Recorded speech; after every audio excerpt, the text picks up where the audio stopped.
खबरों में आगे बढ़ते हैं। टोक्यो में चल रहे पैरालंपिक्स में भारत के लिए खुशखबरी सामने आई है। भारत की टेबल टेनिस खिलाड़ी भाविना पटेल ने सिंगल्स में सिल्वर मेडल जीता है। भाविना पटेल पैरालंपिक्स में गोल्ड पर कब्जा करने से चूक गई, लेकिन भाविना को फाइनल मैच में चीन की खिलाड़ी से हार का सामना करना पड़ा।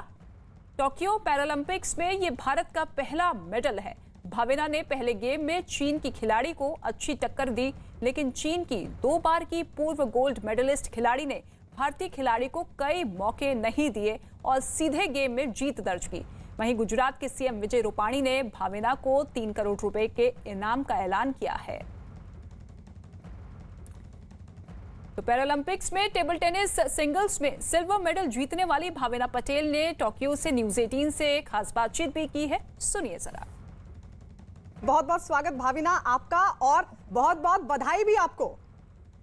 Thank you. ये अच्छा, आप सिल्वर मेडल दिखा रही हैं हमारे दर्शकों को।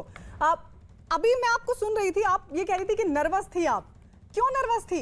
क्योंकि ये तो बहुत बड़ी उपलब्धि है और बेहतरीन तरीके से आपने फाइनल में भी मुकाबला किया। यस, मैं इसीलिए नर्वस थी कि जब मैंने फर्स्ट टाइम खेला था उसके साथ, तो उस टाइम मैं हारी थी उसके साथ। और उसका जितना मूवमेंट है, जितना फास्ट वो खेलती है, वो बॉल मेरे से कंट्रोल नहीं हो पा रहे थे।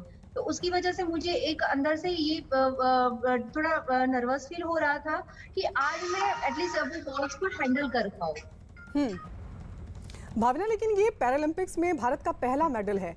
ये जो बड़ी उपलब्धि आपने हासिल की है, देश का जो मान बढ़ा है, देश का जो गौरव बढ़ा है, क्या महसूस कर रही हैं आप?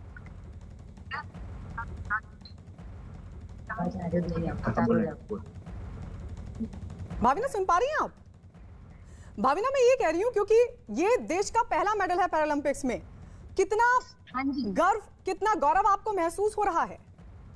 बिल्कुल, बहुत खुश हूँ मैं, क्योंकि ये पहली बार एक हिस्ट्री क्रिएट हुई है कि पैरा टेबल टेनिस में कोई मेडल जीत के आया है। तो ये मेरे लिए एक बहुत बड़ी बात है कि मुझे देख के मुझे लगता है कि बहुत सारे ऐसे और जो प्लेयर्स हैं वो आगे आएंगे और अपना खेल ऐसे बड़े प्लेटफॉर्म पर दिल खोल के दिखाएंगे। यहाँ तक पहुँचने के लिए और इस उपलब्धि के लिए आपने कितनी मेहनत की, मैं उस पर आपसे बातचीत करूं, क्योंकि बहुत सारे लोग सुन रहे हैं और आप उनके लिए एक बहुत बड़ी प्रेरणा बन चुकी हैं। लेकिन इससे पहले बताइए कि ये जो मुकाबला आपने खेला फाइनल में, ये कितना टफ आपको लग रहा था? क्योंकि आपने ये भी कहा कि आप बहुत नर्वस थी, आपने ये भी कहा कि जिसके साथ आपका मुकाबला था वो बहुत एक्सपीरियंस थी, लेकिन उस दौरान जब आप खेल रही थी तब आपको कैसा लग रहा था? कितना टफ लग रहा था मुकाबला?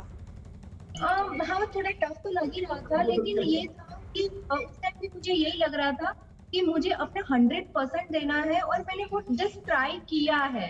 ऐसा भी नहीं है कि मैंने ट्राई नहीं किया है, लेकिन उसके बॉल पे जो उसका कंट्रोल था कि इवन मैं उसको मूव भी कर रही थी तो वो मूव करते ही वो बॉल को हिट करती थी। तो उसका जो बॉल के साथ और रीचर का कोऑर्डिनेट जो था वो बहुत स्पीडली था, तो जिसकी वजह से वो बॉल मुझे जो मिलता था तो उससे बॉल में कट और स्पिन बहुत ज्यादा था, जिसकी वजह से मैं कई बॉल पर रीच नहीं कर पा रही थी। तो इससे मुझे बहुत बड़ा एक एक्सपीरियंस मिला है कि मुझे और मेरे गेम में क्या क्या सुधार लाने हैं। ये मेरे लिए एक बहुत बड़ा एक्सपीरियंस रहा है। बिल्कुल, और जिस तरीके का आपने प्रदर्शन किया है जाहिर तौर पर वो बहुत बेहतरीन था और उसके लिए आप बधाई की पात्र भी हैं।